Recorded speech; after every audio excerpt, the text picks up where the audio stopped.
নমস্কার, তোমাদের সবাইকে আমি আমার চ্যানেল সিভিল ইঞ্জিনিয়ারিং বেঙ্গলিতে আবার স্বাগত জানাই। আমরা একটা প্লেলিস্ট শুরু করেছিলাম, সেটা ছিল হাইওয়ে ম্যাটেরিয়ালস। সেই হাইওয়ে ম্যাটেরিয়ালসের হাইওয়ের প্লেলিস্ট ছিল। সেই হাইওয়ে প্লেলিস্টের সাবসেকশন ছিল হাইওয়ে ম্যাটেরিয়ালস। সেই হাইওয়ে ম্যাটেরিয়ালসের আমরা এখন নেক্সট ক্লাসটা করব। এর আগের দিন আমরা সিবিটি টেস্ট পড়েছিলাম, California bearing ratio test, CBR test. এবার এই টেস্টের পরে বেসিক্যালি প্লেট লোড টেস্ট পড়ানোর কথা। তো প্লেট লোড টেস্টটা আমরা এর পরের ক্লাসে দেব। আজকের ক্লাসটাতে আমরা খুব ইম্পর্ট্যান্ট একটা জিনিস নিয়ে আলোচনা করব, যেটা তোমার কংক্রিট টেকনোলজিতেও খুব দরকার পড়বে এবং হাইওয়ে ম্যাটেরিয়ালসেও দরকার পড়বে। সেটা হচ্ছে এগ্রিগেট। এগ্রিগেট এমন একটা জিনিস যার গুরুত্ব অপরিসীম। মানে এগ্রিগেট ছাড়া কোনো কিছুই হবে না, কারণ কি মেন স্ট্রেংথ কিন্তু এগ্রিগেটই দেয়। ঠিক আছে, যেটা বিটুমেন হোক বা তোমার লাইম বলো বা সিমেন্ট বলো, যেগুলো বাইন্ডিং ম্যাটেরিয়াল, সেগুলো জাস্ট বেঁধে রাখার কাজ করে, একটা এগ্রিগেট থেকে অন্য এগ্রিগেটের লোড ট্রান্সফার করার ক্ষেত্রে কাজ করে। বাট মেন যে বডি অফ স্ট্রাকচার যেটা লোড নেয় সেটা কিন্তু এগ্রিগেটই। ঠিক আছে, তাহলে আমরা কি পড়বো আজকে? আমরা হাইওয়ে ম্যাটেরিয়ালস।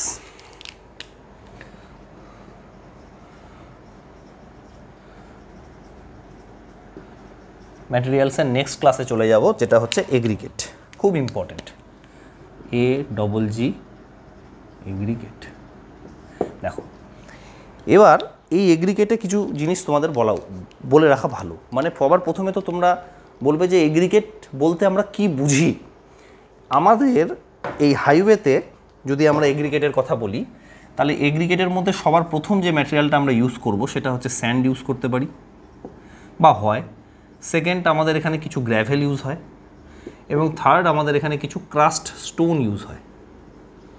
ক্রাস্ট স্টোন, এই জিনিসটা আমরা এগ্রিগেটের মধ্যে বেসিক্যালি ইউজ করি।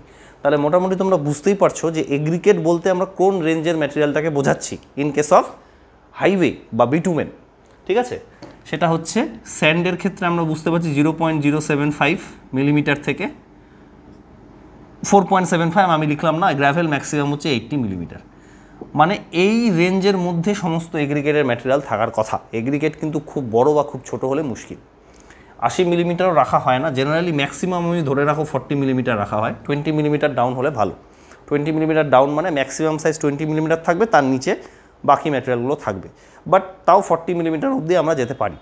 গ্র্যাভেলের সাইজ 80 মিলিমিটার অবধি, বাট জেনারেলি এটা রাখা হয় ইন জেনারেল। বাট যদি তোমাদের কোশ্চেন আসে কত রেঞ্জ অবধি রাখা যেতে পারে, তাহলে অবভিয়াসলি তুমি যেহেতু গ্র্যাভেল মেনশনড আছে 80 মিলিমিটার বলবে।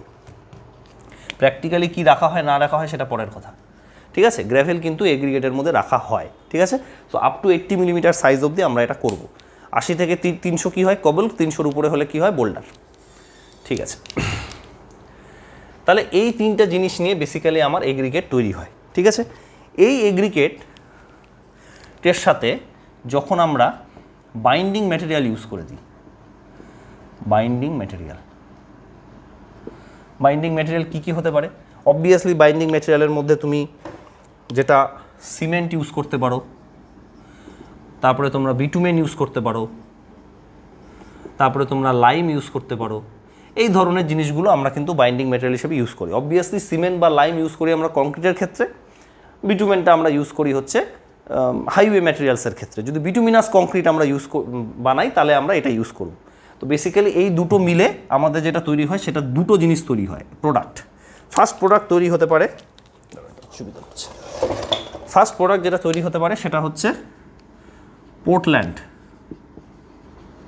Cement concrete. একটা এটা তৈরি হতে পারে। এবং দুই ম্যাটেরিয়াল যদি বিটুমেন আমরা ইউজ করি তাহলে বিটুমিনাস কংক্রিট।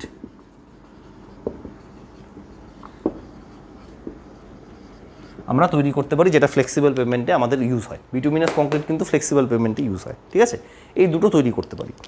এবার দেখো, এখানে একটা খুব গুরুত্বপূর্ণ কোশ্চেন আছে। তুমি হয়তো সমস্ত হাইওয়ে ম্যাটেরিয়ালসের এগ্রিগেট চ্যাপ্টারটা পড়ে নিলে, পড়ার পরে এটা হলো কি তোমার সমস্যা, যে তুমি একটা কোশ্চেনের উত্তর দিতে পারলে না। এটা হচ্ছে আউট অফ সিলেবাস কোশ্চেন্স বলা হয় বা আউট অফ বক্স কোশ্চেন্স বলা হয়। কীরকম? যেমন তোমাকে জিজ্ঞেস করতে পারে পোর্টল্যান্ড সিমেন্ট কংক্রিট যে আছে, সেই সিমেন্ট কংক্রিটে কত % এগ্রিগেট ইউজ হয়। খুব ইম্পর্টেন্ট কোশ্চেন কিন্তু। পোর্টল্যান্ড সিমেন্ট কংক্রিটের মধ্যে তো সমস্ত কিছু থাকে, জল থাকে, সিমেন্ট থাকে, এগ্রিগেট থাকে, তারপরে তোমার কিছু অ্যাডমিক্সার্স থাকতে পারে, সমস্ত কিছু থাকে। তো তার মধ্যে জিজ্ঞেস করতে পারে কত % অফ ভলিউম বাই ভলিউম কত % হচ্ছে এগ্রিগেট থাকে। তখন তোমাকে বলতে হবে 75%। পোর্টল্যান্ড সিমেন্ট কংক্রিটে 70 থেকে 72 থেকে 78 এরকম, 75 মনে রাখলেই চলবে।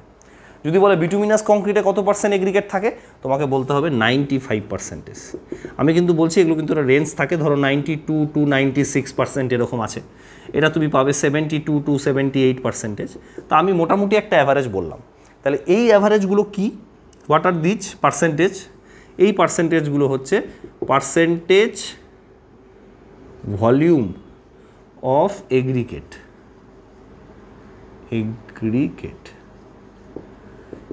in aggregate in total, মানে টোটালে কত পার্সেন্টেজ অফ এগ্রিগেট আছে সেটা এটা শো করে। তাহলে এগ্রিগেট চ্যাপ্টারটা আমরা এখন পড়ব, সেই চ্যাপ্টারটা কতটা ইম্পর্টেন্ট তুমি বুঝতে পারছো? মানে যখন ম্যাটেরিয়ালের কথা হচ্ছে, সেই ম্যাটেরিয়ালের মধ্যে 95%, আমরা তো বিটুমিনাস কংক্রিট পড়ছি এখন, আমরা পোর্টল্যান্ড সিমেন্ট কংক্রিট এখন পড়ছি না, সেটার পার্সেন্টেজ কম, 75 মানলাম, কিন্তু আমরা যেটা পড়ছি বিটুমিনাস কংক্রিট, সেই বিটুমিনাস কংক্রিটের 95%ই, মানে আমাদের চ্যাপ্টার কিন্তু এটা আমি কংক্রিট টেকনোলজি থেকে তুললাম রেফারেন্স নেওয়ার জন্য বা একটা কম্পারিজন করার জন্য। বাট আমরা পড়ছি বিটুমিনাস কংক্রিট, তো তুমি দেখো এই বিটুমিনাস কংক্রিটের 95% ভলিউম কিন্তু তৈরি হয় হচ্ছে এগ্রিগেট দিয়ে। অতএব কতটা পার্সেন্টেজ বেশি এগ্রিগেট থাকে, সেই জন্য কিন্তু হাইওয়ে ম্যাটেরিয়ালের মধ্যে এগ্রিগেটটা খুব ইম্পর্টেন্ট হয়ে যায়। ঠিক আছে, তাহলে আমরা এখন পর্যন্ত কী জানতে পারলাম?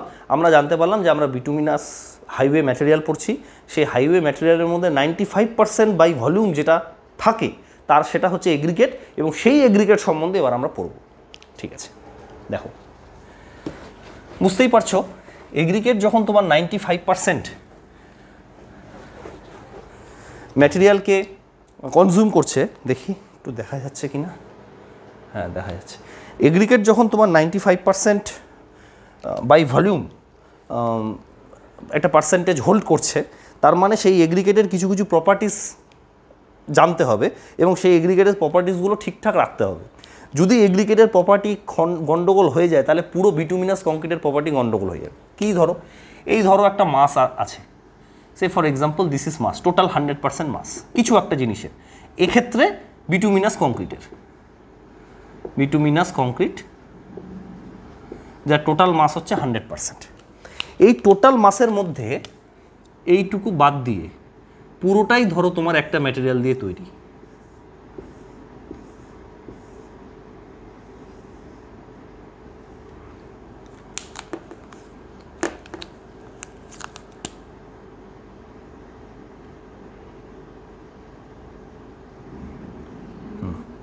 বুঝতে পারছো? এই পোর্শনটুকু খালি আলাদা, বাকি পুরোটাই হচ্ছে আর একটা ম্যাটেরিয়াল দিয়ে তৈরি, মানে this is 5% and the rest is 95%। তার মানেটা কি?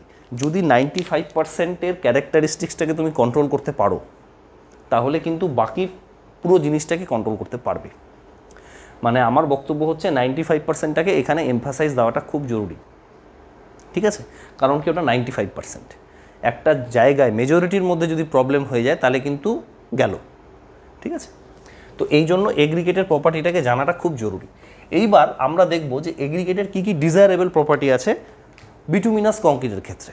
আবার বলছি, আমরা কিন্তু পোর্টল্যান্ড সিমেন্ট কংক্রিট পড়ছি না, পোর্টল্যান্ড সিমেন্ট কংক্রিট আমরা কংক্রিট টেকনোলজিতে পড়ে ফেলেছি, বিএমসি বলে একটা প্লেলিস্ট আছে, সেখানে পেয়ে যাবে। আমরা যেটা পড়ছি এখানে, এটা আমরা পড়ছি হচ্ছে বিটুমিনাস কংক্রিট। সেই বিটুমিনাস কংক্রিটের মধ্যে যে এগ্রিগেট লাগবে তার প্রপার্টিগুলো আমরা দেখছি। ঠিক আছে, ডিজায়ারেবল প্রপার্টি কি? Desirable properties of aggregate used in bituminous concrete।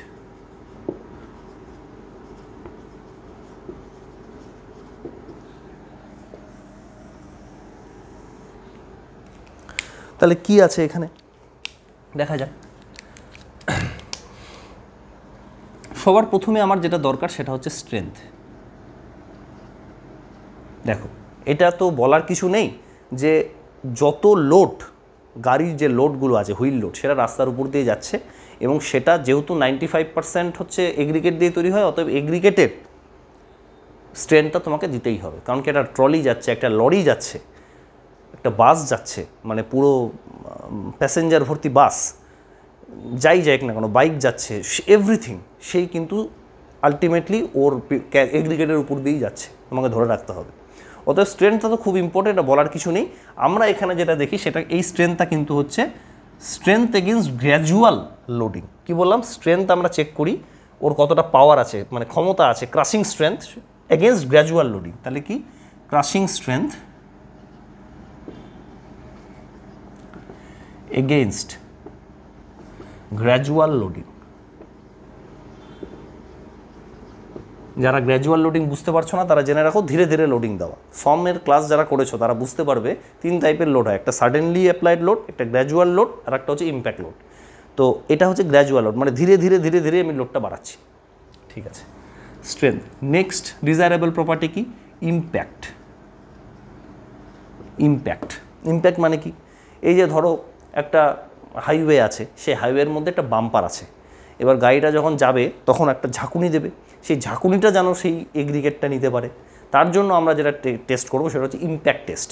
এটা টাফনেসকে চেক করে। কি বললাম? একটা এগ্রিগেটের কতটা টাফ সে কতটা টাফ সেটা চেক করে হচ্ছে ইম্প্যাক্ট। তাহলে এটা কি? Checking toughness property. ঠিক আছে, টাফনেসটা চেক করলো। আচ্ছা, 3 নম্বর কি আছে? হার্ডনেস।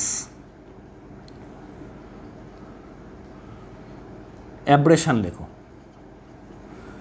অ্যাব্রেশন মানে কি? অ্যাব্রেশন মানে হচ্ছে ওয়্যার অ্যান্ড টিয়ার। মানে ধরো তুমি একটা রোড দিয়ে যাচ্ছ, এটা একটা হাইওয়ে রোড দিয়ে যাচ্ছ, এখানে চাকা আছে, একটা গাড়ি আছে, সাডেনলি এই সামনে কিছু একটা দেখলো, তাতে ব্রেক অ্যাপ্লাই করলো।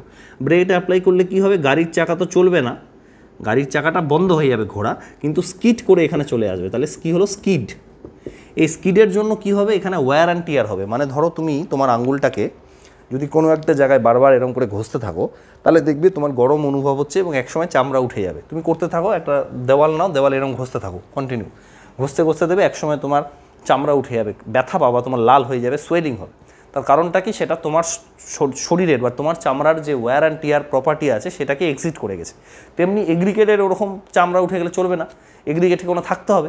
সেই যে চেক প্রপার্টিটা সেটা হচ্ছে অ্যাব্রেশন দিয়ে চেক হয়। এইটা actually checking against hardness. Checking against hardness মানে কি? একটা ম্যাটেরিয়াল কতটা হার্ড সেটা চেক করা হয় অ্যাব্রেশনের মাধ্যমে, ম্যাটেরিয়ালটা কতটা hard. Or checking against wear and tear, মানে চামড়া উঠে যাচ্ছে কি না, খাবলা উঠে গেল, হ্যাঁ ধরো স্কিনের মাংস উঠে গেল, সেগুলো দেখাচ্ছে হচ্ছে ওয়্যার অ্যান্ড টিয়ারের মাধ্যমে। ওটা শো করবে যে কতটা ও ক্ষমতাশীল আছে, যে একটা জায়গায় স্কিড হলো, টায়ারের চামড়া উঠে যেতে পারে কিন্তু রাস্তার চামড়া উঠবে না। ঠিক আছে, আচ্ছা নেক্সট কি প্রপার্টি আমার আছে? নেক্সট প্রপার্টি আমার যেটা চেক করতে হয় সেটা হচ্ছে মানে শেপ। শেপটা খুব ইম্পর্টেন্ট, এখানে অনেক কনফিউশন আছে, অনেক ইন্টারভিউতে আমি ইম্পর্টেন্ট কোশ্চেন জিজ্ঞেস করতে শুনেছি শেপ থেকে। ঠিক আছে, যেমন কি শেপ মানে আমি এখানে বলছি তোমাদের দুটো জিনিস চেক করতে হবে, একটা ইলংগেশন ইন্ডেক্স, একটা ফ্ল্যাকিনেস ইন্ডেক্স। কি কি দুটো জিনিস চেক করতে হবে? ইলংগেশন আর 2 নম্বর হচ্ছে ফ্ল্যাকিনেস। এই দুটো চেক করতে হবে। ডেফিনেশন কি সেগুলো তো সব আমি ক্লাসে বলবোই, তাও বলে দিচ্ছি। ইলংগেশন মানে হচ্ছে কোনো একটা এগ্রিগেট যার মিন ডায়ামিটার যদি মানে তার গ্রেটেস্ট ডায়ামিটার যদি মিন ডায়ামিটারের থেকে 1.8 টাইমস বড় হয়ে যায় তাহলে সেটাকে ইলংগেশন মানে ইলংগেটেড এগ্রিগেট বলে। আর ফ্ল্যাকিটা কাকে বলবে? যদি লিস্ট ডাইমেনশনটা মিন ডাইমেনশনের থেকে তোমার 0.6 কম হয় তাহলে সেটাকে ফ্ল্যাকি বলবে। এটা এখন অত ঘাবড়ানোর কিছু নেই, আমি ডেফিনেশন তোমাদের বলিও নি, জাস্ট বোঝাতে চাইছিলাম ইলংগেশন এগ্রিগেট মানে কীরকম দেখতে হয়। মানে গ্রেটেস্ট ডাইমেনশনটা বড়, ধরো এরকম একটা এগ্রিগেট হলো, বিশাল বড় ধামরা একটা এগ্রিগেট, ঠিক আছে, এই এগ্রিগেটটাকে আমরা ইলংগেটেড এগ্রিগেট বলি। 3D পিকচারে দেখলে তুমি এরকম দেখবে। মানে এর যে এর যে গ্রেটেস্ট ডাইমেনশনটা আছে, এইদিকে যে ডাইমেনশনটা, এটা গ্রেটেস্ট ডাইমেনশন বলছে, এই ডাইমেনশনটা ওর যে মিন ডাইমেনশন আছে তার থেকে 1.8 টাইমস বড়। মানে greatest dimension, greatest is greater than 1.8 times of mean, এটাকে বলা হচ্ছে ইলংগেটেড এগ্রিগেট। ফ্ল্যাকি কি? পাতলা একটা ধরো এগ্রিগেট আছে, একদম পাতলা এরকম, মানে এর লিস্ট ডাইমেনশনটা মিন ডাইমেনশনের থেকেও 1.6 থেকে কম, মানে least dimension is less than 0.6 into mean, সেটাকে হচ্ছে ফ্ল্যাকি ম্যাটেরিয়াল বলে। এবার কোশ্চেনটা কী হয়, এই দুটো ডেফিনেশন থেকে কোশ্চেন করেই, এটা মোটামুটি অনেকে মুখস্থ করে বলে ফেলতে পারে। যেটা বলে ফেলতে পারে না সেটা বলে যে ধরো ফ্ল্যাকিনেস ইন্ডেক্স আমি বুঝতে পারলাম, মানে ফ্ল্যাকিনেস ইন্ডেক্স আমি চেক করবো কেন, পাতলা ম্যাটেরিয়াল, সরু পাতলা থাকে না ম্যাটেরিয়াল, যেগুলো দিয়ে দেখবে আমরা পাথর খুঁজি, যে পাথর দিয়ে আমরা পুকুরের মারলে কতগুলো জাম্প হচ্ছে সেটা দেখতে পারি, সেটা কোন ফ্ল্যাকি ম্যাটেরিয়াল দিয়ে ভালো হবে। তো সেই ফ্ল্যাকি ম্যাটেরিয়াল দিলে ভেঙে যাওয়ার চান্স আছে। তুমি যখন কোনো একটা পাতলা ম্যাটেরিয়াল নেবে, একটা স্কেলই ধরো পাতলা, মানে লিজ ডাইমেনশনটা ছোটো, তাহলে সেটা ভেঙে যাওয়ার চান্স আছে। তো সেই জন্য আমরা ফ্ল্যাকিনেস ম্যাটেরিয়ালটাকে নেগলেক্ট করছি, এটা অনেকেই বলতে পারে। কিন্তু এটার কারণ অনেকে বলতে পারে না যে ইলংগেশন, মানে কোনো একটা এগ্রিগেট যদি ইলংগেটেড হয় তাহলে প্রবলেমটা কী আছে, এটা তো ভাঙবে না।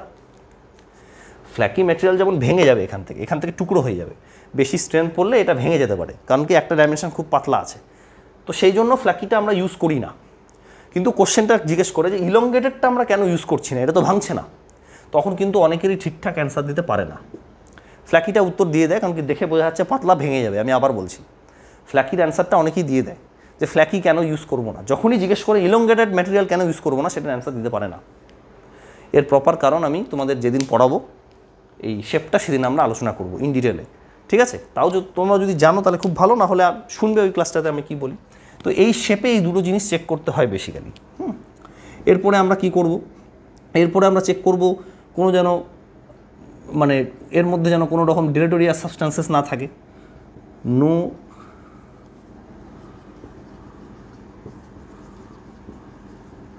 এখানে ডিলেটোরিয়াস সাবস্টেন্সেস বলতে যে কোনো সাবস্টেন্সেস যেটা ওয়াটারের সাথে রিয়াকশান করে, এমন কোনো জিনিস যেটা জলের সাথে রিয়াক্ট করে ভলিউম এক্সপ্যান্ড করতে পারে বা শ্রিঙ্কেজ হয়ে যায় যখন জল বেরিয়ে যায়। তার মানে কি, ধরো এগ্রিগেটের মধ্যে আমি কি বললাম, স্যান্ড থাকতে হবে, ক্রাস্ট স্টোন থাকতে হবে এবং কিছু পরিমাণ তোমার হচ্ছে গ্র্যাভেল থাকতে হবে। তো এবার ধরো তার মধ্যে কিছু পরিমাণ বেন্টোনাইট যুক্ত ম্যাটেরিয়াল চলে আসলো, আসতেই পারে, তুমি তো নিয়ে আসছো এক্সপোর্ট করে, তাহলে কি হলো, তুমি যখনই জল পড়লো ওর মধ্যে বেন্টোনাইট আছে, এক্সপ্যান্ড করে যাবে। তাহলে ধরো কি হচ্ছে, এটা ধরো তোমার একটা ফ্লেক্সিবল পেভমেন্টের থিকনেস, এটা ধরো তুমি বেস কোর্স বানিয়েছো, বেস কোর্স না ওয়্যারিং কোর্স বানিয়েছো, এবার এই ওয়্যারিং কোর্সের মধ্যে বাই চান্স কোনো কারণের জন্য, যেটা হওয়াটা খুবই স্বাভাবিক, এরকম ধরো একটা মন্টমোরিলোনাইট বা বেন্টোনাইট চলে এসছে, এইটুকু পোর্শন কোনো কারণে চলে এসছে, ঠিক আছে, ডিলেটোরিয়াস সাবস্টেন্সেস।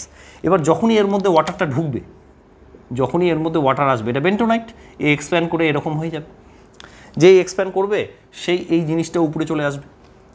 মানে বুঝতে পারছো তো, এটা হচ্ছে সারফেস, রোডের সারফেস, এটা চাকা, এই সারফেসটা এরকম হয়ে গেল। এবার কেন রাস্তা ভেঙে যায় তার কারণ হচ্ছে এইটা। এবার যেই জলটা বেরিয়ে যাবে সে আবার সিঙ্ক করে যাবে, এরকম করে করে করে করে রাস্তাটা ভেঙে যায়। So there should not be any kind of deleterious substances. Deleterious substance মানে any substances which is dangerous. সেটা শুধু বেন্টোনাইট আমি এক্সাম্পল দিলাম, কোনো এমন কেমিক্যাল থাকতে পারে যেটা রিয়াকশান করে, সেটাও চলবে না, ঠিক আছে? আচ্ছা, লাস্ট কি, যেটা খুব ইম্পর্টেন্ট, অ্যাফিনিটি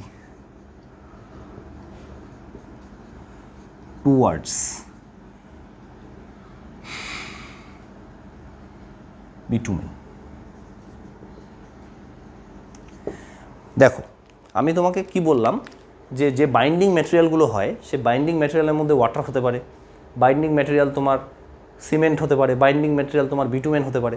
কিন্তু আমরা এই ক্ষেত্রে বিটুমেনের ক্ষেত্রে আমরা বিটুমেন ইউজ করি বাইন্ডিং ম্যাটেরিয়াল। এইবার বাইন্ডিং ম্যাটেরিয়াল মানে সে বাইন্ড করার চেষ্টা করছে দুটো এগ্রিগেটের মধ্যে। সে ফর এক্সাম্পল এটা একটা এগ্রিগেট আছে, এটা একটা এগ্রিগেট আছে, এই দুটোর মধ্যে একটা ব্রিজ বা বাইন্ডিংয়ের কাজ করছে, সেটা হচ্ছে বিটুমেন। সো বিটুমেনটাকে আমি কালো দিয়ে দেখাচ্ছি, ধরে রাখো এটা হচ্ছে বিটুমেন। দুটোকে আটকে রাখার চেষ্টা করছে বাইন্ডিং, এটা একটা এগ্রিগেট, এটা একটা এগ্রিগেট, দুটো এগ্রিগেটকে বিটুমেন বাইন্ড করে রাখছে, ঠিক আছে? এবার ধরো কোনো কারণে এই দুটো এগ্রিগেটের অ্যাফিনিটি জলের প্রতি বেশি। জল কেন বলছি বলো তো, ফ্লেক্সিবল পেভমেন্টের মেন দুশ্মন হচ্ছে ওয়াটার। আমি ক্লাসে অনেকবার বলেছি, এরপরেও বলবো, জেনে রাখো ফ্লেক্সিবল পেভমেন্টের মেন প্রবলেমই হচ্ছে ওয়াটার। জল যদি কোনোভাবে ঢুকে যায় তাহলে কিন্তু মুশকিল। তো ধরো এর অ্যাফিনিটি ওয়াটারের প্রতি বেশি, ওয়াটার খুব সুন্দর দেখতে একটা মহিলা, এরা দুজন পুরুষ এবং একটা মহিলা অত ভালো না দেখতে, ওয়াটারের প্রতি অ্যাফিনিটি বেশি। তাহলে ওয়াটার যদি এখানে চলে আসে আর বিটুমিনের সাথে যদি অ্যাফিনিটি কমে যায়, ওয়াটার চলে আসলো এবং বিটুমিনের প্রতি অ্যাফিনিটি কমে গেল, তাহলে কিন্তু মুশকিল। কারণ কি, ওয়াটার কিন্তু কোনো এগ্রিগেটকে ধরে রাখতে পারবে না, ওয়াটারের সেই ক্ষমতা নেই, ঠিক আছে? তো সেই জন্য ওয়াটারটাকে আমরা চেষ্টা করব এমন ম্যাটেরিয়াল ইউজ করার বা এমন এগ্রিগেট ইউজ করার যে এগ্রিগেটের বিটুমিনের প্রতি অ্যাফিনিটি বেশি। এমন এগ্রিগেট আমরা ইউজ করব যার বিটুমিনের প্রতি অ্যাফিনিটি বেশি ওয়াটারের থেকে, তাহলে আর কোনো সমস্যা নেই, তাই তো? এই হচ্ছে ব্যাপার। চলো, তাহলে এই প্রপার্টিগুলো তোমাকে কিন্তু একটু খেয়াল রাখতে হবে, এগুলো খুব ইম্পর্টেন্ট প্রপার্টি। এবার আমরা কি করব, এটা মুছে দিই। আমরা এগ্রিগেটের যে তিনটে মেইন প্রপার্টি আছে সেটা নিয়ে এই ক্লাসে আলোচনা করব। নেক্সট ক্লাসে আমরা ফ্ল্যাকিনেস ইন্ডেক্সে চলে যাব। দেখি ক্লাসটা দেখা যাচ্ছে, হ্যাঁ 20 মিনিট হয়েছে। ঠিক আছে, আমি যেরকম করে পড়াচ্ছি সেই হিসাবে তুমি পড়ো, দেখবে তোমার বুঝতে অনেক সুবিধা হবে। তিনটে জিনিস পাশাপাশি লিখবো তো, তিনটে জিনিস পাশাপাশি যেহেতু লিখছি সেহেতু এই ওয়েতে যদি তুমি পড়তে পারো বা এই ওয়েতে যদি মনে রাখতে পারো তাহলে দেখবে ভুলবে না। আমারও সুবিধা হয়েছে এইভাবে মনে রেখে। বইতে একদম মানে হিস্ট্রির মতো করে দেওয়া আছে, ভুলে যাবে। ঠিক আছে, তাহলে কি সবার প্রথম যেটা থাকবে সেটা হচ্ছে crushing strength.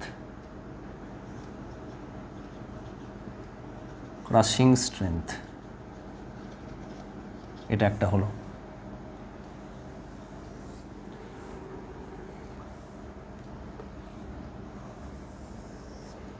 Next crushing strength, তারপরে আমরা ইম্প্যাক্ট বা টাফনেস, তারপরে কি করব, অ্যাব্রেশন। এই তিনটে জিনিস নিয়ে আমরা আজকে আলোচনা করব।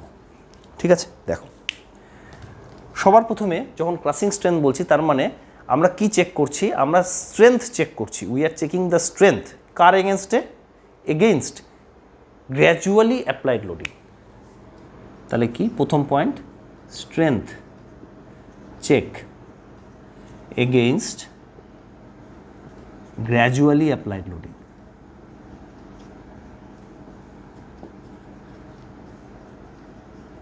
ঠিক আছে, আচ্ছা তার জন্য আমাকে কি করতে হবে, সবার প্রথমে আমাকে দুটো সিভ নিতে হবে। কি সিভ, এ একটা সিভ নেবে এবং এ আর একটা সিভ নেবে। 2386 পার্ট 4 এটা দেওয়া আছে, IS 2386 পার্ট 4 সবগুলো তুমি পেয়ে যাবে। ঠিক আছে, তো এই যে এটা আছে এটা তুমি নেবে হচ্ছে 12.5 মিলিমিটার এবং এটা নেবে হচ্ছে 10 মিলিমিটার এবং এর মাঝখানে তুমি কিছু এগ্রিগেট নেবে। হলো, তার মানে এটা কি হলো, মানে এমন এগ্রিগেট তুমি এই টেস্টের জন্য কালেক্ট করবে যেটা 12.5 মিলিমিটার থেকে পাস করছে এবং 10 মিলিমিটারে রিটেন করছে। বুঝতে পারলে কিনা বলো। You have to take such aggregates which are passing from 12.5 millimeter sieve and retained on 10 millimeter. তাহলে এটা পাসিং, এটা রিটেন্ড। বুঝতে পারলে কিনা, সেই এগ্রিগেটগুলোই নেবে, বাকি এগ্রিগেটগুলো রিজেক্ট করে দেবে, সেই এগ্রিগেটে আমরা চেক করব না। ঠিক আছে, হলো। সেকেন্ড স্টেপ কি, যেই এগ্রিগেটগুলো এর মধ্যে থাকলো সেই এগ্রিগেটগুলোকে তুমি একটা বাক্সর মধ্যে নেবে। বাক্স বা একটা স্ট্যান্ডার্ড বক্স আছে, সে বক্সের ডায়ামিটার হাইট এসব দেওয়া আছে, জানার কোনো দরকার নেই। সেটাকে তুমি এর মধ্যে নিলে, সেই এগ্রিগেটগুলোকে তুমি এর মধ্যে নিলে, যেই এগ্রিগেটগুলো এটা দিয়ে পাস করলো এটা দিয়ে রিটেন করলো সেইগুলোকে তুমি এর মধ্যে নিলে। ভালো কথা, নিলে নেওয়ার পরে তুমি একটা লোডিং দেবে। কীরকম লোডিং দেবে, সেই লোডিংটা দেবে তুমি হচ্ছে 4 টন পার মিনিট দেবে up to 10 minute, up to 10 minute. আমার টোটাল কত পড়লো, টোটাল কত টন পড়লো, 40 টন। 40 ton total. 1 টন মানে কত, 1000 কেজি, তার মানে কত, 40,000 কেজি। আর টোটাল কত হচ্ছে 40,000 কেজি। ঠিক আছে, বুঝতে পারলে তো। তাহলে কি, এই যে বললাম গ্র্যাজুয়ালি অ্যাপ্লাইড লোডিং, এইটা হচ্ছে গ্র্যাজুয়াল অ্যাপ্লাই লোডিং। এটা কিন্তু ইম্পর্টেন্ট, মনে রাখবে। 4 ton per minute up to 10 minute, total এত টনের লোড তোমাকে এর মধ্যে দিতে হবে। দিয়ে দিলে, যেই দেওয়া হয়ে গেল সেই তুমি এটাকে বার করে নিয়ে আসবে। থার্ড স্টেপ, বার করে নিয়ে আসবে, 2.36 মিলিমিটার সিপ দিয়ে পাস করাবে। এই যে লোড, এটা তো ক্রাস্ট হয়ে যাবে, বুঝতেই পারছো। 40,000 টন, 40,000 কেজি, যে সেই ব্যাপার তো না। যখন তুমি লোড দেবে তখন কিছু ক্রাস্ট হয়ে যাবে, সেটাকে তুমি এই সিপ দিয়ে পাস করাবে, 2.36 সিপ দিয়ে পাস করাবে। যেটা পাস করে গেল তার ওয়েটটা ধরলাম W2, উপরে যেটা আছে রিটেন সেটা হচ্ছে W1 এবং টোটাল হচ্ছে W। তাহলে কি, টোটাল হচ্ছে W, এটা হচ্ছে রিটেন্ট এবং এটা হচ্ছে পাসিং।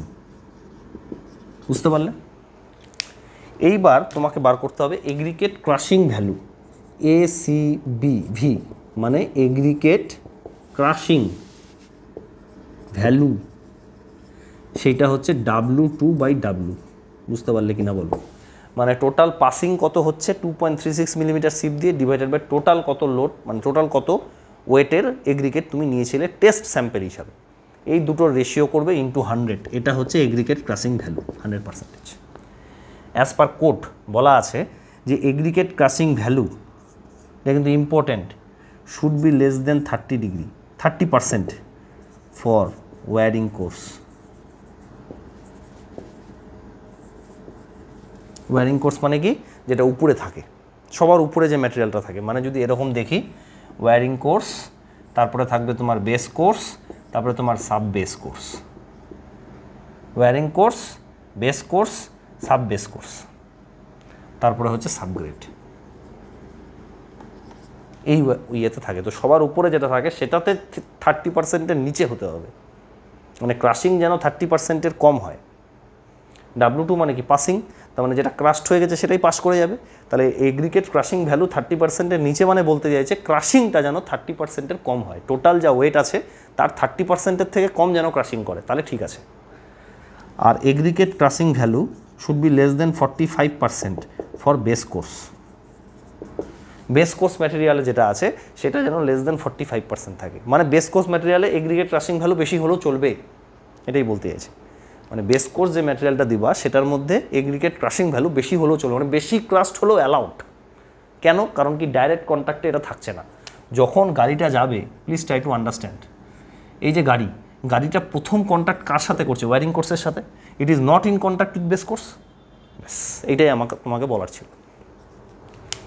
এটা হয়ে গেল, এটা হলো এগ্রিগেট ক্রাশিং ভ্যালু, এভাবে মনে রাখবে। এবার চলে আসো এগ্রিগেট টাফনেস। টাফনেস মানে কি? টাফনেসটা হচ্ছে মানে it is to check against impact. তার মানে এটা কি? মানে একটা এগ্রিগেট যেগুলো তোমরা ইউজ করছো রোডের মধ্যে, সেই এগ্রিগেটগুলো ইম্প্যাক্টটা কতটা নিতে পারছে সেটা তোমাকে চেক করতে হবে। ইম্প্যাক্ট যদি বেশি নিতে পারে তাহলে সে বেশি টাফ, মানে তোমার মধ্যে ইম্প্যাক্ট আসছে বিভিন্ন রকম, সেই ইম্প্যাক্ট তুমি নিতে পারছো, তার মানে তুমি টাফ ম্যাটেরিয়াল, টাফ স্টুডেন্ট। মানে কি, তুমি ফেল করছো তাও তোমার কোনো যায় আসছে না, তুমি আবার উঠে পড়ছো, মানে এগুলো কিন্তু ইম্প্যাক্ট একটা লাইফে। তোমার ফাইন্যান্সিয়াল কন্ডিশন খারাপ, একটা ইম্প্যাক্ট হওয়ার পরেও তুমি বারবার পড়াশোনার দিকে মনোযোগ দিতে পারছো, that means you are a tough guy. ঠিক আছে? আচ্ছা, এটার জন্য কি করতে হবে? সেম জিনিস মানে ওই 12.5 মিলিমিটার ম্যাটেরিয়াল দিয়ে পাস করাবে এবং 10 মিলিমিটারের মধ্যে রিটার্ন করাবে, একই জিনিস। এইটা সেম 12.5 দিয়ে পাসিং এবং 10 মিলিমিটার রিটার্ন করা এগ্রিগেটগুলো আমি নিলাম, বাকিগুলো ফেলে দিলাম, আমার দরকার নেই। এই এগ্রিগেটটা আমি নিব টেস্টের জন্য, ফেলে দিলাম মানে ওগুলো থাকবে, টেস্টের জন্য আমি এই এগ্রিগেটটা নিব। আচ্ছা, নেওয়ার পরে আমি কি করব? এই এগ্রিগেটগুলোকে আমি একটা বাক্সর মধ্যে রাখবো, আবার বাক্সর মধ্যে রাখলাম। ঠিক আছে, এবার কি করব? এখানে এবার ইম্প্যাক্ট দিতে হবে। তো এবার এখানে চেঞ্জ হয়ে যাবে। আগের বার কি ছিল? 40 টন অবধি দিতে হতো, 4 টন পার মিনিট করে। এইবার কিন্তু অন্য জিনিস। এবার কি হবে দেখো, এইবার আমাকে এখানে একটা হ্যামার নিতে হবে। সেই হ্যামারের ওয়েট হবে 14 কেজি ওয়েট। সেই হ্যামারটা আমি 38 সেন্টিমিটার হাইট থেকে ফেলবো, বা 380 মিলিমিটার। কি বললাম? কত হাইটে ফেলবো? 38 সেন্টিমিটার হাইট থেকে এরকম করে ফেলে দেবো, ধূপ ধুম ধুম, মানে হ্যামারটা নিচ্ছি, তুলছি, ফেলে দিচ্ছি। কত? 38 সেন্টিমিটার, ওয়েট কত? 14 কেজি। এইটা আমি করব। কত টাইমস করব? টোটাল 15 টাইমস করতে হবে। হলো? এইখান থেকে কিন্তু পরীক্ষা কোশ্চেন আসে যে কত এনার্জি এই টাফনেস টেস্টে এগ্রিগেটের মধ্যে কত এনার্জি আসে। তুমি কিন্তু এটাকে কেজি সেন্টিমিটারে মনে রাখবে, মানে 14 × 15 × 38 কেজি সেন্টিমিটার হলো। যদি নিউটন মিটার করতে বলে নিউটন মিটার করে দেবে, কিলো জুল করতে বলে কিলো জুলে, মানে বিভিন্ন ইউনিটে ট্রান্সফার করতে হবে। কিন্তু তোমাকে ক্যালোরি করতে বলে ক্যালোরিতে করবে, তোমাকে ট্রান্সফারটা জানতে হবে। কি বললাম? বলে যে ইম্প্যাক্ট টেস্টে বা টাফনেস টেস্টে এগ্রিগেটের উপর যে টেস্ট করা হয় সেটাতে কত এনার্জি দেওয়া হয় টোটাল এনার্জি, তাহলে কী হলো 14 কেজি 15 টাইমস ইন্টু 38, মানে 14 ইন্টু 15 ইন্টু 38 হয়ে গেল, যেটা হলো কেজি সেন্টিমিটারে। নিউটন মিটারে বার করতে বলতে পারে, জুলে বার করতে বলতে পারে, ক্যালোরিতে বার করতে বলতে, যা বলতে বলো সেটা তোমাকে কনভার্ট করে নিতে হবে। এটা কিন্তু কোশ্চেন আসে পরীক্ষাতে। তাহলে এই হলো, এই হওয়ার পর আবার একই জিনিস, এই যে ম্যাটেরিয়ালটা ক্রাস্ট হলো সেটা তোমাকে 2.36 মিলিমিটার এই সিপটা দিয়ে পাস করাতে হবে। টোটাল ওয়েট ধরে নিলাম W1 রিটেন হলো, W2 পাস করে গেল। তাহলে আমাকে এগ্রিগেট ইম্প্যাক্ট ভ্যালু কী হবে, W2 মানে passing divided by total into 100%। সবসময় মনে রাখবো পাসিং বাই টোটাল, এটা হচ্ছে রিটেন্ড, এটা হচ্ছে পাসিং, আর এটা হচ্ছে W টোটাল। তাহলে passing by total aggregate impact value. এর ইয়েটা কী দেওয়া আছে, অ্যালাউয়েবল লিমিটটা। আচ্ছা, এর অ্যালাউয়েবল লিমিট যদি তুমি দেখো তাহলে শুড বি, মানে aggregate impact value should be less than 30%, same for wearing course, wearing কোর্সের জন্য সেম। কিন্তু aggregate impact value should be less than 50% for base course, এটা মনে রাখবে। তাহলে এগ্রিগেট ইম্প্যাক্ট ভ্যালু 30%-এর নিচে ওয়্যারিং কোর্স, এখানেও 30%, এটা 45, এটা 50, ঠিক আছে? ওকে, চলো আমরা লাস্ট যেটা পড়বো সেটা হচ্ছে অ্যাব্রেশনটা পড়বো। এইটা আমরা লস অ্যাঞ্জেলেস অ্যাপারেটাস দিয়ে করি, এর জন্য একটা কোড বার করতে হবে, ঠিক আছে? সে আমি চাই তোমাকে কোডটা দেখিয়ে পড়াতে, কোডটা না দেখিয়ে পড়ালে কী সমস্যা হবে বলো তো, একটা জায়গায় তুমি বুঝতে পারবে না, কী কোশ্চেন আসতে পারে না আসতে পারে, আমি সব ডিটেলে আলোচনা করবো। আমি এখন বলবো তুমি পজ করো, পজ করে কোডটা বার করো, ঠিক আছে? দেখি দেখাচ্ছে কি না, হ্যাঁ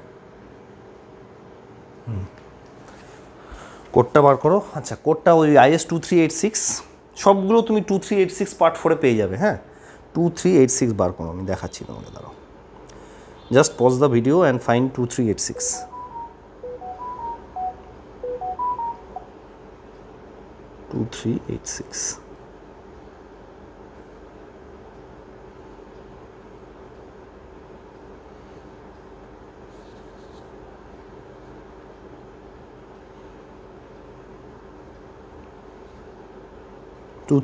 পার্ট 4, হ্যাঁ, methods of test for aggregate of concrete part 4 mechanical properties, 2386 বার করো। আচ্ছা, এখানে তুমি আগেরগুলো দেখে নিতে পারো, অসুবিধা নেই, ওগুলো সবই থাকবে। তুমি চলে আসো পেজ নম্বর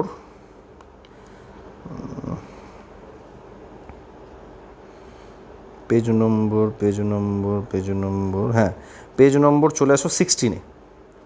দেখো, test for abrasion of coarse aggregate used by Los Angeles machine, এখানে অনেক আছে। হ্যাঁ, যেমন এর আগেরটা দেখো, তুমি যদি পেজ নম্বর চলে আসো 14-এ, পেজ নম্বর 14-এ তুমি পাবে ইউজ অফ ডেভাল মেশিন। হ্যাঁ, অনেক মেথড আছে যার মাধ্যমে তুমি এগ্রিগেট অ্যাব্রেশন ভ্যালু বার করতে পারো, কিন্তু যেটা মোস্ট কমনলি ইউজ মেথড সেটা হচ্ছে লস অ্যাঞ্জেলেস অ্যাপারেটাস। তো সেই লস অ্যাঞ্জেলেস অ্যাপারেটাসে চলে আসো, পেজ নম্বর 16। এখন তুমি কিছু দেখবে না, আমি যখন দেখতে বলবো তখন দেখবে। আবার এখন কোডটা বন্ধ করে দাও, বন্ধ করে দিয়ে ক্লাসটা দেখো, যখন দেখতে বলবো তখন দেখবে, ঠিক আছে? না হলে অসুবিধা হয়ে যাবে। তা লস অ্যাঞ্জেলেস অ্যাপারেটাসটা কি? লস অ্যাঞ্জেলেস অ্যাপারেটাসটা কিছুই না, এরকম একটা সার্কুলার জিনিস থাকে যার এখানে একটা ফুটো দেওয়া থাকে, যার মাধ্যমে আমি এগ্রিগেটগুলো দিতে পারবো, ঠিক আছে? তো সেই এগ্রিগেটগুলো এই একই জিনিস 12। আচ্ছা,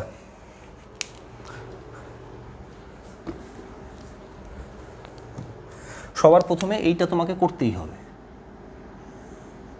ফার্স্ট স্টেপ। কি ফার্স্ট স্টেপ? যে 12.5 মিলিমিটার সিপ থেকে পাস হবে এবং 10 মিলিমিটার সিপে গিয়ে রিটার্ন হবে। This you have to do. এই এগ্রিগেটগুলো আছে,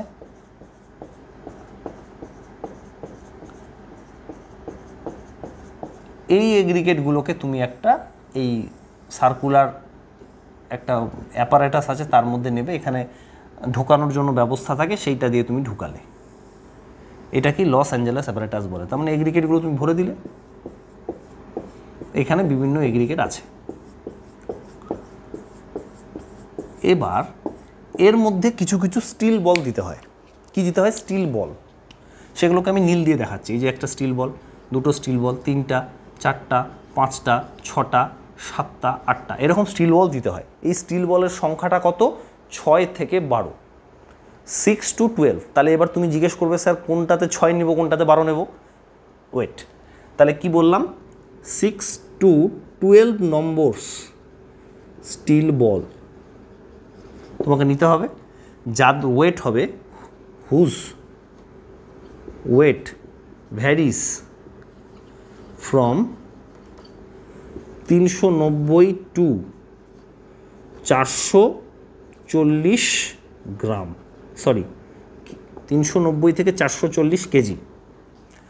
440 না 445 আমাকে একটু দেখতে দাও, আমার একটু ডাউট হচ্ছে, মোস্ট প্রবাবলি 440 হবে, 445 গ্রাম, কেজি না, 445 গ্রাম, 445 গ্রাম, কেজি তো অনেক হয়ে যাবে। তার মানে 6 থেকে 12 নম্বর স্টিল বল তোমাকে নিতে হবে, যার ওয়েট হবে 390 থেকে 445 গ্রামের মধ্যে। এবার এটা ভ্যারি করছে, হ্যাঁ ভ্যারি করছে, এগুলোকে সারচার্জ বলে, কি না হচ্ছে আমি সব তোমাদের বলবো। এবং আরও একটা জিনিস তোমাদের ডাউট থাকবে এখানে, যে এখানে কতটা এগ্রিগেট নিতে হবে তারও ডাউট আছে, সেটারও এটা কারণ আছে, ওগুলো সব গ্রেডেশন থেকে বের করতে হয়, তার জন্য কোডটা খুলতে বললাম, নাহলে বুঝতে পারতে না। তাহলে 6 থেকে 12 নম্বর স্টিল বল নেবে, যার ওয়েট ভ্যারি করবে 390 থেকে 445 গ্রাম, এবং এর ডায়ামিটারটা কিন্তু ফিক্সড 48 মিলিমিটার ডায়ামিটার। তার মানে স্টিল বলের প্রপার্টিগুলো তোমার জানা হয়ে গেল, এখান থেকে পরীক্ষায় কোশ্চেন আসে। 48 মিলিমিটার ডায়ামিটার হবে, 390 থেকে 445 গ্রাম ওয়েট হবে, এবং 6 থেকে 12 নম্বর স্টিল বল তোমাকে নিতে হবে, নিয়ে তোমাকে এখানে রোটেট করাতে হবে, ঠিক আছে, রোটেট করাতে হবে, আরপিএম দিতে হবে।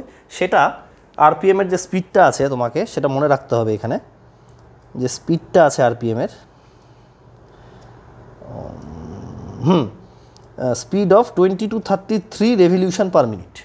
তার মানে স্পিড কত দিতে হবে, 20 to 33 আরপিএম তোমাকে ঘোরাতে হবে, আর ঘোরাতে কতটা হবে, 500 থেকে 1000 revolution, from 500 to 1000 revolution total ঘোরাতে হবে। মানে এটা হচ্ছে তোমার টোটাল মেশিনের কাজ। তাহলে মেশিনের কাজ কি, স্পিড রাখতে হবে 20 to 33 পিপিএম, আরপিএম। এটা মেশিনে বলা থাকে যে তোমার যে মেশিনটা আছে, মানে যে তোমাকে মেশিনটা বানিয়ে দিয়েছে, সেই মেশিনে তোমাকে বলা থাকবে যে এত আরপিএমে সেট করো, এবং তার কত রেভলিউশন দিতে হবে সেটাও বলা থাকবে, ঠিক আছে। সেই রেভলিউশন তুমি সেট করে দেবে, ওটা হয়ে যাবে। যেটা ভ্যারি করবে সেটা হচ্ছে এইগুলো ভ্যারি করবে, এই যে 6 থেকে 12টা, 6টা নেবে না 7টা নেবে না 8টা নেবে না 9টা না 10টা না 11টা না 12টা, সেটা ভ্যারি করবে। যেটার ওয়েটটা ভ্যারি করছে, এই দুটো ভ্যারি করবে। কীভাবে ভ্যারি করবে, এগুলো ভ্যারি করবে হচ্ছে গ্রেডেশনের উপরে, এগুলো ভ্যারি করবে গ্রেডেশনে। তাহলে স্পিড আর এটা তুমি জেনে গেলে, এবার তুমি কোডে আসো। কোডের তুমি পেজ নম্বর চলে আসো, পেজ নম্বর 18তে চলে আসো। পেজ নম্বর 18তে চলে আসলে এবার দেখো টেবিল 2তে বলা আছে গ্রেডিং অফ টেস্ট স্যাম্পল, ঠিক আছে। তার মানে সে ফর এক্সাম্পল পেজ নম্বর 18তে তুমি দেখতে পাচ্ছ যে ধরো বলছে যে 80 মিলিমিটার পাসিং এবং রিটেন্ড অন 63 মিলিমিটার, মানে পুরো স্যাম্পেলটাই যদি 80 থেকে 63-র মধ্যে হয়, তাহলে তুমি 2.5 কেজি এগ্রিগেট নেবে, মানে এই এগ্রিগেটে টোটাল 2.5 কেজি নেবে, এবং তার গ্রেডেশন হবে ই। হ্যাঁ ই গ্রেডেশন হলে কি, 80 থেকে 63-র মধ্যে 2.5, 60 থেকে 50-এর মধ্যে 2.5, আর 50 থেকে 40-এর মধ্যে 5। যদি তুমি এটা নাও তাহলে তোমার হবে ই গ্রেডেশন। সে ফর এক্সাম্পল আমি তোমাকে সি গ্রেডেশন বোঝাচ্ছি, মানে একটা স্যাম্পেলের গ্রেড সি তুমি বুঝবে কী করে। দেখো সি গ্রেড মানে হচ্ছে 10 থেকে 6.3-র মধ্যে 2.5 কেজি নেবে, এবং 6.3 থেকে 4.75-এর মধ্যে 2.5 কেজি নেবে, মানে টোটাল 5 কেজি নিলে তুমি এখানে যদি থাকে, তাহলে সেটা তোমার গ্রেড সি হলো। এগ্রিগেটের গ্রেডেশন জি কী করে বুঝবে, ধরো তুমি 40 থেকে 25-এর মধ্যে, 25 থেকে 40-এর মধ্যে নিলে 5 কেজি, এবং 20 থেকে 25-এর মধ্যে নিলে 5 কেজি যদি নাও, তাহলে হলো জি। আশা করি তুমি বুঝে গেছো। আর একটা তোমাদের বোঝাই, ধরো গ্রেডেশন ডি। গ্রেডেশন ডি বলেছে 2.36 মিলিমিটার থেকে 4.75 মিলিমিটারের মধ্যে যদি সমস্ত ম্যাটেরিয়াল থাকে, এবং সেটা যদি 5 কেজির হয়, তাহলে সেটা হচ্ছে গ্রেডেশন ডি। তাহলে গ্রেডেশনটা কী করে বার করতে হয় তুমি বুঝলে, এর জন্যই কোডটা দরকার ছিল। এই গ্রেডেশনটা তুমি জেনে নিলে, এবার চলে আসো টেবিল, এবার তুমি ওই যে উপরের পেজে চলে আসো, পেজ ওই পেজেরই 18 নম্বর পেজেরই উপরে দেখো একটা গ্রেডিংয়ের সাথে নাম্বার অফ স্পেয়ার্স এবং ওয়েট অফ চার্জ দেওয়া আছে। তাহলে তুমি বুঝে গেলে যে গ্রেডিং হবে, যদি এ গ্রেডিং হয় তাহলে 12টা স্পেয়ার নেবে। কেন আমি 6 থেকে 12 বলেছিলাম, কারণ কি গ্রেডিংয়ের উপর ডিপেন্ড করবে। যদি এ গ্রেডিং হয় তাহলে 12টা, বি হলে 11টা, সি হলে 8টা, ডি হলে 6টা, ই হলে 12টা, এফ হলে 12টা, জি হলে 12টা। তার মানে 6, 8, 11, 12, 7, 9, 6, 7, 9, 10 এইগুলোর কিন্তু কোনো অস্তিত্ব নেই। মানে 6, 8, 11, 12 আছে, 7, 9, 10-এর কোনো অস্তিত্ব নেই। তোমাকে পরীক্ষায় এরকম একটা কোশ্চেন দিতে পারে যে in case of loss Angeles apparatus test the number of spare that should not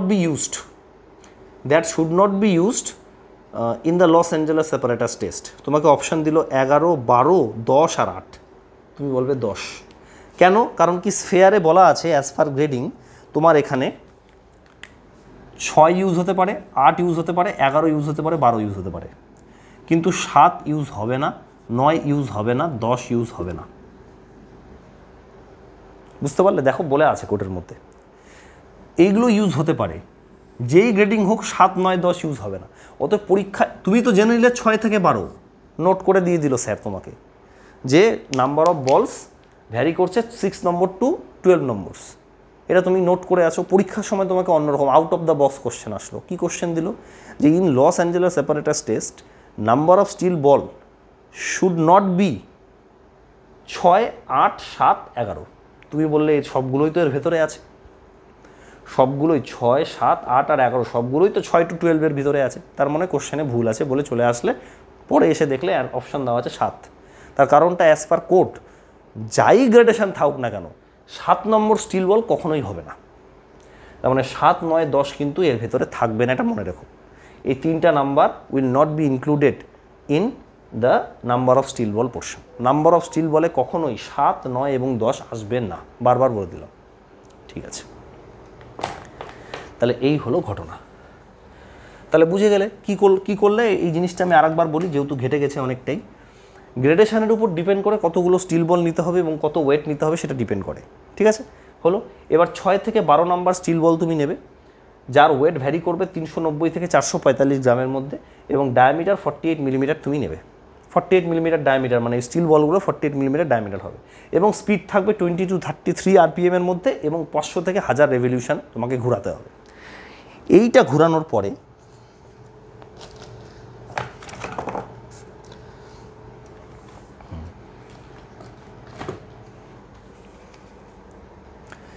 এটা না 40 হবে। এক সেকেন্ড, এই জিনিসটা এখানে থাকবে না, এই জিনিসটা এখানে থাকবে না। এবার কি হবে? ঘোরানোর পরে জিনিসটা ম্যাটেরিয়ালটা নষ্ট হয়ে গেল। মানে যেহেতু স্টিল বলের মধ্যে তুমি ঘোরাচ্ছ, যার ওয়েট অনেকটাই আছে 390 থেকে 445 গ্রাম। এবার তুমি কি করবে? এটা একটু আলাদা মনে রাখবে। Please remember this is 1.7 millimetre. এটা কিন্তু 2.36 মিলিমিটার ছিল, এক্ষেত্রে 1.7 মিলিমিটার সিপ দিয়ে তোমাকে পাস করাতে হবে এই এগ্রিগেটগুলোকে। যেটা রিটেন হলো W1, পাসিং হলো W2, টোটাল W হলো টোটাল W1 প্লাস W2। তাহলে এখানে লিখছি এগ্রিগেট অ্যাব্রেশন ভ্যালু, সেটা হচ্ছে W2/W, সেম মানে পাসিং বাই টোটাল, সবখানে তাই। কতটা পাস করছে বা কতটা টোটাল আছে, this is call aggregate abrasion value. এর মাধ্যমে আমরা কি চেক করতে পারি? ওয়্যার অ্যান্ড টিয়ার বা হার্ডনেস চেক করতে পারি। কি? Resistance against wear and tear আর resistance against hardness. Resistance against hardness না, হার্ডনেস প্রপার্টি চেক করি, মানে একটা ম্যাটেরিয়াল কতটা হার্ড সেটা আমরা বার করতে পারি। যেমন ডায়মন্ড হচ্ছে হার্ডেস্ট ম্যাটেরিয়াল বলা হয়, ডায়মন্ড অনেক হার্ড। তো ডায়মন্ডকে যদি তুমি কোনো জায়গায় ঘষো তাহলে ডায়মন্ডের কিছু হবে না, বাকি যার সাথে তুমি ঘষছো সে কেটে যাবে বা তারটা ক্ষয় হবে। মানে ধরো ডায়মন্ড নিলে এবং লোহা নিয়ে ঘষা শুরু করলে, তাহলে দেখবে লোহাটা নষ্ট হয়ে গেল, ডায়মন্ডের কিছু হচ্ছে না। ঠিক আছে, তো এর আবার কিছু ভ্যালু আছে, কত পার্সেন্টেজ থাকা উচিত না থাকা উচিত সেটা কতটা আছে দেখো। এগ্রিগেট অ্যাব্রেশন ভ্যালু বলা আছে less than 30% for wearing course. Wearing কোর্সের জন্য তাহলে তিনটেই হলো কিন্তু 30%-এর নিচে, মনে রাখার সুবিধা। ফর ওয়্যারিং কোর্স 3 আর লেস দেন 30%। এক্ষেত্রে 40 হবে, মনে রেখেও এগ্রিগেট ইম্প্যাক্ট ভ্যালুটা। এক্ষেত্রে আছে less than 50% for base course. দেখো বুঝতে পারলে কিনা? এইভাবে তুমি ব্যাপারটাকে মনে রাখবে, তাহলে দেখবে তোমার পড়তে সুবিধা হবে। এবার আমি একটু মুছে দিচ্ছি, তার কারণটা হচ্ছে ভ্যালুগুলো লিখব। I have to write down the values. ভ্যালুটা লিখতে হবে। ভ্যালুটা দেখো, এগ্রি ক্রাশিং স্ট্রেংথ হচ্ছে, এটা হচ্ছে less than 30% for wearing course, less than 45% for base course, less than 30% for wearing course, less than 40% for base course, less than 30% for wiring course, less than 50% for base course। ব্যাস, এই হচ্ছে ব্যাপার। এবং এই দুটো থেকে এটার মধ্যে কি ডিফারেন্স আছে শুধু মনে রাখবে, এই দুটোর মধ্যে এই জিনিসটা করতে হয়। 12.5 মিলিমিটার সিফ এবং 10 মিলিমিটার সিফ, পাসিং এবং রিটেন, এক্ষেত্রে এটা লাগবে না, ডাইরেক্টলি তুমি লস অ্যাঞ্জেলেস অ্যাপারেটাসে ঢুকাবে। এক্ষেত্রে যেটা ফাইনাল পাসিং করাতে হয় সেটা 2.36 মিলিমিটার সিফ দিয়ে পাসিং করাতে হয়, এক্ষেত্রে কিন্তু 1.7 মিলিমিটার সিফ পাসিংটা। ব্যাস, এটাই ডিফারেন্স, সিম্পল ডিফারেন্স। এর ডিফারেন্স হচ্ছে এই 12.5 10 মিলিমিটার দিয়ে পাসিং করাতে হবে এই দুটোর ক্ষেত্রে, এটার ক্ষেত্রে করাতে হয় না। এক্ষেত্রে 2.36 মিলিমিটার দিয়ে পাস করাবে ফাইনালি, যখন ক্রাস্ট হয়ে গেল বা যখন গুঁড়ো হয়ে গেল তারপরে, এবং এক্ষেত্রে সেটা 1.70 মিলিমিটার সিপ দিয়ে পাস করাতে হবে। ব্যাস, দেখো সেটা তুমি কোডেও পেয়ে যাবে। তুমি যদি কোডটা খোলো, please open the code and come to page number তুমি চলে আসো হচ্ছে 19-এ, সেখানে 5.3.4.2তে পেয়ে যাবে। দেখো লেখা আছে, the material coarser than 1.7 millimeter IS sieve shall be washed dried in an oven at constant weight and accurately weigh to nearest, মানে 1.70 মিলিমিটার সিপ দিয়ে তোমাকে পাস করিয়ে যেটা পাসিং হচ্ছে তার তোমাকে ভ্যালুটা নিতে হবে, সেইটা হবে তোমার হচ্ছে এগ্রিগেট অ্যাব্রেশন ভ্যালু। ঠিক আছে, চলো, এই ছিল মেকানিক্যাল প্রপার্টি। অনেক দিন পরে ক্লাস নিলাম, কাল আবার একটা ক্লাস দেওয়ার চেষ্টা করব। হ্যাঁ, আর তোমরা পড়তে থাকো, হয়তো নেক্সট দিন আমি প্লেট লোড টেস্ট, যেটা আর একটা ইম্পর্টেন্ট জিনিস, সেটা দেবো। প্লেট লোড টেস্টটা আগে দিতে হতো, বাট এই ক্লাসটা খুব গুরুত্বপূর্ণ বলে আমি আগে দিয়ে দিলাম। তারপরে প্লেট লোড টেস্টটা দেবো। প্লেট লোড টেস্টও কিন্তু খুব ইম্পর্টেন্ট, দুটো টাইপের প্লেট লোড টেস্ট হয়, দুটোই আমি আলোচনা করব। তারপরে আমি ফ্ল্যাকিনেস ইন্ডেক্স, ইলংগেশন ইন্ডেক্স, ওই জায়গাগুলোতে চলে যাব। Those parts are also very important. ঠিক আছে, চলো, অল দ্য বেস্ট, ভালো করে পড়াশোনা করো, আর একটু ধৈর্য ধরো। সেমিস্টার এই তোমার পরীক্ষা আসছে না বা ইন্টারভিউয়ের ডিটেল বা শিডিউল দিচ্ছে না বলে তোমরা অনেকেই টেন্সড, বা টেন্সড হয়ে কোনো লাভ নেই। তোমরা যেরকম মৌখিকভাবে আন্দোলন করছিলে বা পিএসসি অভিযান করছিলে সেগুলো করতে পারো, কোনো অসুবিধা নেই, বাট এসব করে কিন্তু কিছু হবে না। সরকারি জিনিসটা একটু ধৈর্যের ব্যাপার। আমি তোমাকে এটা বারবার বলে দিচ্ছি, তুমি যখন মাঠে নামবে, সরকারি চাকরি পাস করবো বা সরকারি চাকরির প্রিপারেশন নেওয়া হবে, তখন তোমাকে ধৈর্য নিয়েই নামতে হবে। যেটা তুমি ভেবেছিলে 1 বছরে হবে, সেটা তোমার 2 বছরে হবে, 2 বছরেরটা 3 বছর, 3 বছরেরটা 5 বছর, একটু ডিলে হয়ই জিনিসগুলোতে। তার মধ্যে ভোটের মধ্যে এখন বুঝতেই পারছো দাওয়াটা খুব চাপ। আশা করি ভোটটা শেষ হওয়ার সাথে সাথেই ওরা জিনিসটাকে ডিক্লেয়ার করে দিতে পারবে বা প্রসেসটা তাড়াতাড়ি হবে। ঠিক আছে, চলো, অল দ্য বেস্ট।